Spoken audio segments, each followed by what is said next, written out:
What's going on, guys? It's your boy Hard Conversation, boy Ice Knees. This is actually take two, guys. It's our second time recording it. The file somehow corrupted the first time we recorded it, so it happens, guys. If anybody out there doing YouTube, you feel our pain. But anyway, guys, I'm backing this one up before we try. Yeah, but so we're talking about, guys, we're gonna dive right in. We're talking about the Western Conference playoff predictions, guys. We did the Eastern Conference playoff predictions yesterday. If you guys are not going to see that video, it's on our YouTube channel up right now. Follow us at all of our good old links down there: Instagram, Twitter. Instagram at Ice Knees Hard Conversation. Instagram I.C.H.C. I.K.H.C. No, I.K.H.C. 18. So that's Twitter. That's Twitter. So hit us up there, man. So we're gonna be doing the Western Conference playoff. The playoffs actually start Saturday. Saturday. So man. We were gonna wait originally, but then he told me Saturday, so I'm like, let's get this shit out as quickly as we possibly can. So predictions on Sunday when they have 2 games in. Yeah. So so let's dive right in, man. I think I'm gonna go first. I'm gonna go ahead and knock this first matchup out, and then we'll go back and forth like we usually do. So don't forget, guys, like, subscribe, share the video, guys. Thank you. Our last video has over 50 views, which is awesome. We just started doing this, so that is amazing, guys. We haven't even hit 10 subs yet. That is fantastic. Thank you guys for that. So whoever watching this joint, man, we love y'all, man. Love you guys. Appreciate y'all, it, man. You know what I'm saying? Thank you. Everybody, man. We're going to people's heads, man. So let's start, man. So first matchup, we got Rockets. We got Timberwolves. So I got Rockets in 6. Not too much to say there. James Harden, Chris Paul. JB is going to be back, like I said before. So I think that gives the Timberwolves a chance. I think they may be able to steal one on the road. You got Big Cat, you got JB, you got Jeff Teague, you got Andrew Wiggins, which is a solid lineup. I just think that the well-oiled machine that the Houston Rockets are, too many shooters. The Minnesota Timberwolves do not have anybody nearly as good at creating as James Harden or Chris Paul. Probably 2 of the best at creating. We ain't seen nobody do that since all year. Yeah, since that gentleman right there, by the way. We don't really support the Suns, but he's fantastic. That guy, this team at that point was he was cold. Yeah, Amari. Sean Marion was nice. Yeah, but anyway. Yeah, so I got it's just gonna too many shooters. James Harden, Chris Paul, the well-oiled machine. At worst case scenario, even if they don't play that well, I think they're just too much firepower. Rockets in 6 for me. Yeah, I don't think it's enough shooting for the Timberwolves side. I just think that Houston gonna outscore them, especially in half-court game when it slows up. They can move the ball, shoot a lot of threes, and when the space is limited and you got a young team in Minnesota, that when fast breaks are limited, it kind of disrupts their whole offense. So when you force to play in a half-court system, and the Rockets are top 10 in defense this year, they have good individual defenders. You got Trevor Ariza, Chris Paul, James Harden, one of the most phenomenal defenders. Let me stop before we have to edit this out. Yeah, don't. Yeah, but Chris Paul can defend that pick and roll pretty well. Clint Capella at the rim. Trevor Ariza. Hell, even Ryan Anderson play a little D. Yeah, when they come together though, they play pretty well. And at worst, their offense is their defense. So I got Houston Rockets in 5 games. I think it's one night that they can have an offshoot night. You know what I'm saying? So.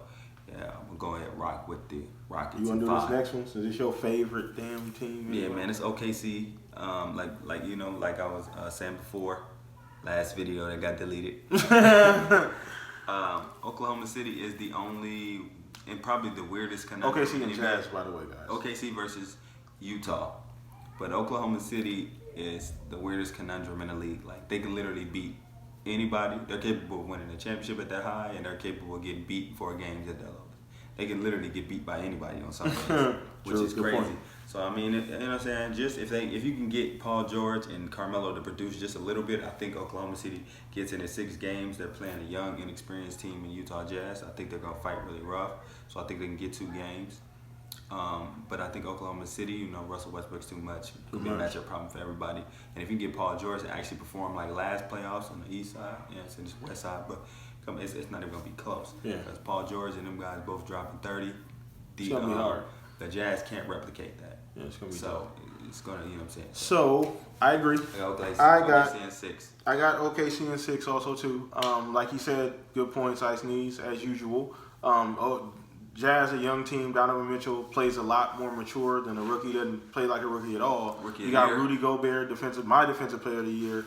Who's going to make it tough on them in the paint. But I just think at the end of the day, if you can get any production out of Paul George, he can. I mean, at least upwards of 20 points. I know Melo is just there to be there. He hadn't really done much all year. But if you get any production out of Melo too, that's icing on the cake. Anything out of Melo is icing on the cake. I heard they said they're going to stitch a hoodie on his jersey. I hope so. God damn it, I hope so. Please do something with Melo. I don't know, but get a hoodie out there. My lord. But if you can get any production out of Melo, you're not going to get it on the defensive end. 20. Anything from Melo is beneficial. Please, anything from Melo. I just think that Russell Westbrook is too ferocious. He's too determined. I think he has. I think, and honestly, this whole triple double thing, I think is maybe a little fire under his ass because people saying that he kind of, the team kind of pushed him into the triple double, whatever the case may be. That's a whole other video. We ain't gonna get this nigga started, but. But I think he's gonna have a fire lit under him. He's gonna want to destroy the Jazz. He's gonna go at them really hard. He's gonna test Donovan Mitchell for sure. He's gonna test Donovan Mitchell, and I just think at the end of the day, if you get a little bit out of Paul George, Steven Adams he's a good matchup for Gobert. They're both big, strong, physical guys. They can cancel each other out essentially. I think I got OKC in 6, so that's my pick. So next matchup, we'll do the Blazers and the Pelicans. This is a really tough one. You go ahead first, Ice Knees. Go ahead. Yeah, I got Blazers in 7. I just feel like 7. All right, 7. Go ahead. Got them in 7 games. I feel like Anthony Davis is gonna be phenomenal, and then they have these wishy-washy other role players. So a wise man once said they've seen better wings at Applebee's.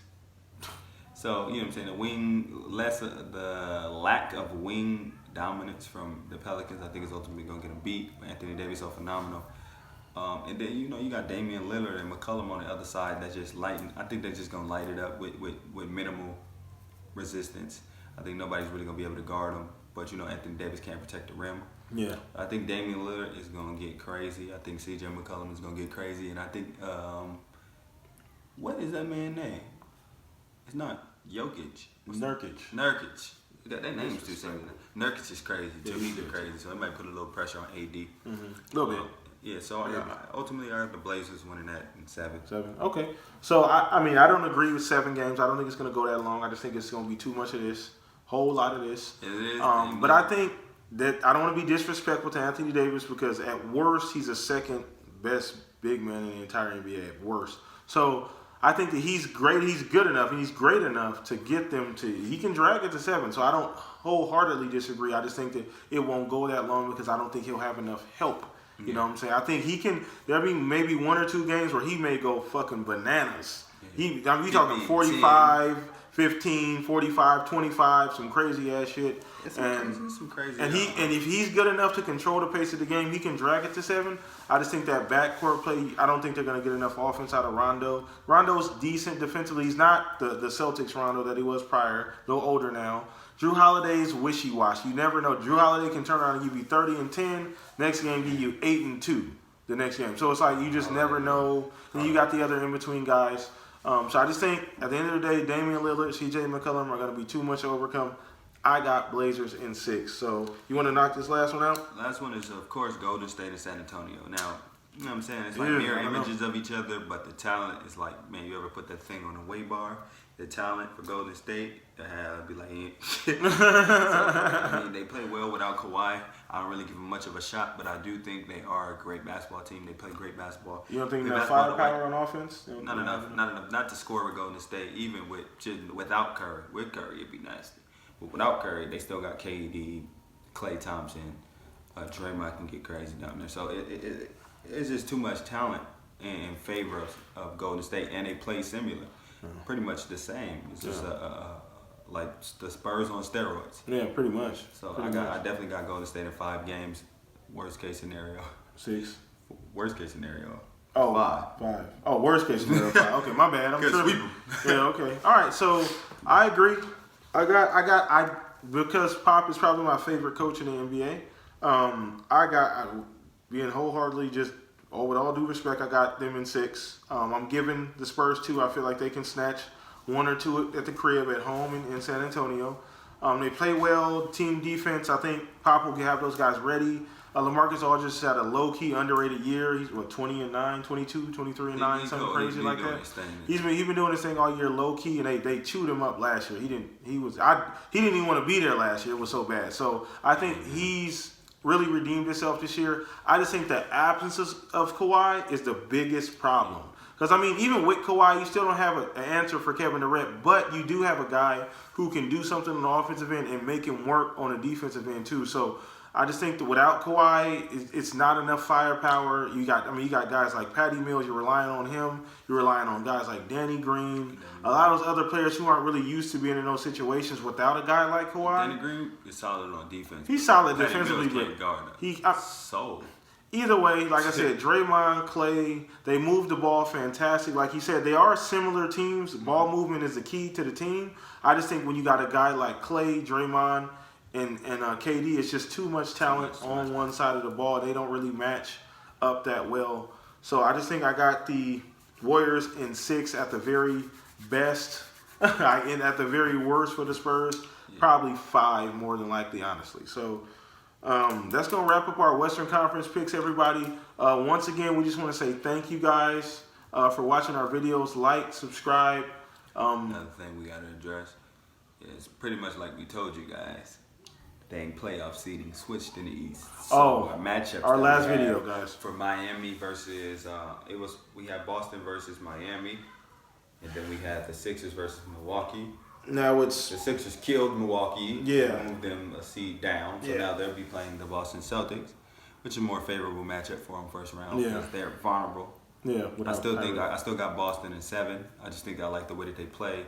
Playoff version of Brad the Bucks. Stevens is a great coach. I don't think, he can really coach and adjust it. You know what I'm saying? They still got like some interim coach over there in Milwaukee. But the player-wise, I just think they move the ball. They don't get production from everywhere. And so we'll see. And we'll really see. good defense. That's a tough because Giannis essentially is the best player on both teams at this point. I mean, without Kyrie on the floor, he's the best player on both teams. So we'll see how that goes. I still got Boston, like he said, in 6 or 7.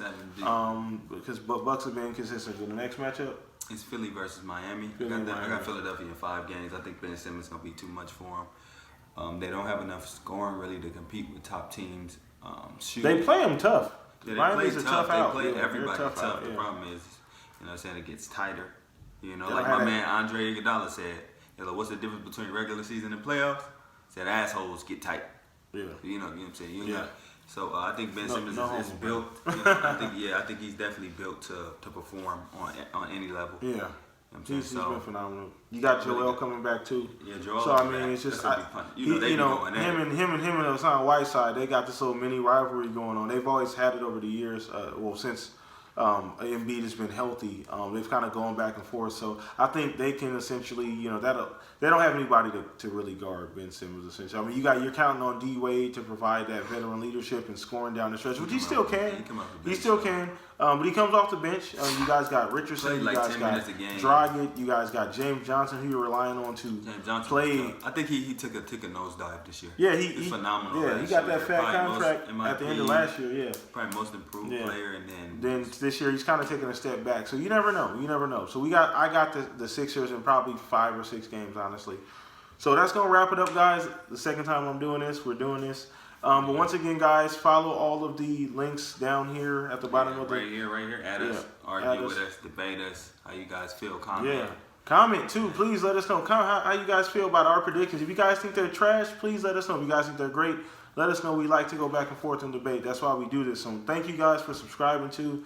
Please share the video. It is awesome, guys. We got more videos coming on the way.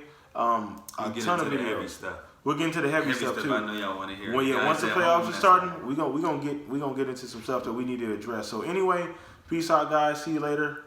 We out of here. My sneeze. Our conversation. We out, bro. Go.